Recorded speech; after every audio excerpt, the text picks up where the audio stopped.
We want to talk to them about, hey, we got to keep movie theaters alive. You know, we got to keep this genre alive. And I don't want to be working in ballet or opera or, you know, things where it's like, hey, keep this thing alive, even though no one cares about this anymore.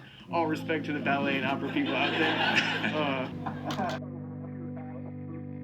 This is why people hide their ambitions. That clip of him saying that he wants to save cinema while putting down other forms of art recently went insanely viral. There's a lot of reasons to why this happened, but the truth is people have been waiting for this moment. I thought we were all on the same page when we saw how he was not afraid to say the truth. I thought that we all found it inspiring to see how publicly ambitious he was. But the truth is, many people saw this as him being an arrogant elitist. This is the price you pay when you decide to become publicly ambitious. If you're ambitious to the rest of the world, you're supposed to keep that to yourself. No one likes someone who publicly declares their ambitions. It makes them uncomfortable. And watching this whole situation unfold, I'm realizing that this is the reason why I am so scared to declare my own ambitions.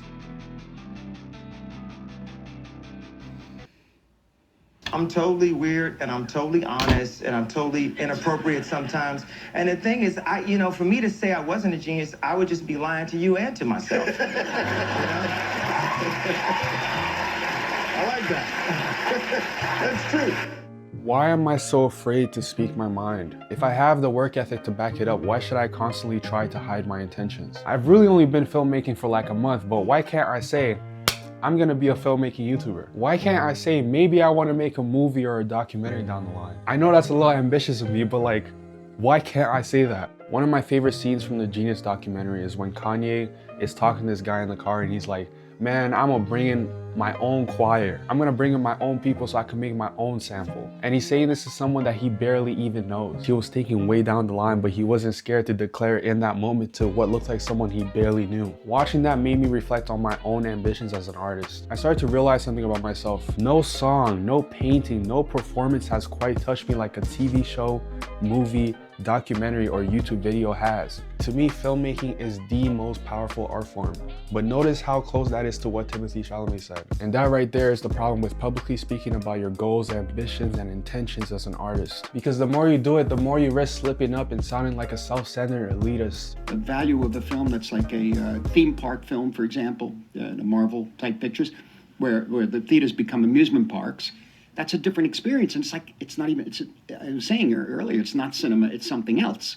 I hate when people say things like honesty is the best policy or everybody's entitled to their opinion, because these are things that sound good on paper, but in reality, they don't work. When you're Scorsese and you make the best movies of all time, you're not supposed to have a clear, defining idea of what cinema is. You're supposed to pick up a camera and accidentally make something that cannot be made by Marvel. When you put your all into an acting role, you're not supposed to say how hard it was to actually do it. You're supposed to shrug it off and act like you're not Timothée Chalamet. And that's exactly why no one knows I have this YouTube channel right now. I'm not supposed to try to become a filmmaker. I'm supposed to accidentally stumble into that role. God forbid somebody tries to make good videos. To a lot of other YouTubers out there, I'm probably gonna look very try-hard trying to make good shit. For me personally, YouTube videos by filmmakers are much more interesting, but to others who do not agree with me, I risk sounding like a self-centered elitist. And you know what?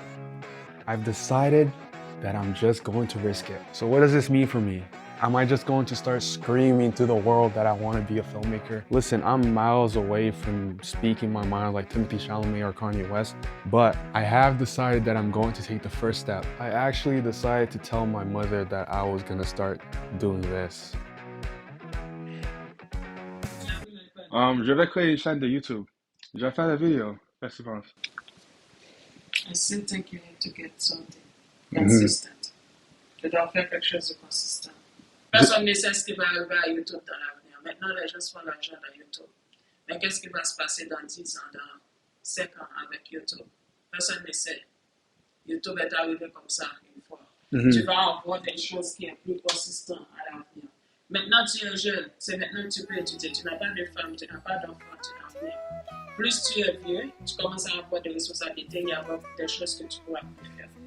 I'm not gonna lie, initially I was gonna do like this very clever ending where I never told anyone. Like that would have probably been a lot more human of me. And I'm pretty sure that would have been a better ending for this video. But if I suppressed myself in that moment, how much more would I have to suppress myself? On how much more occasions would I have to hide my ambitions? A hard pill to swallow is that like we're literally all gonna die. So life is way too short to be worrying about stepping on people's toes or facing cringe. A lot of us spend way too much time trying to optimize for comfort. While comfort is cool, there is a reason why I was so inspired by what Timothée Chalamet and Kanye West were doing. The reason why those two individuals inspire me so much is because deep down, I also wanted to speak my dreams out loud. I also wanted to let the world know that I'm gonna be a filmmaker.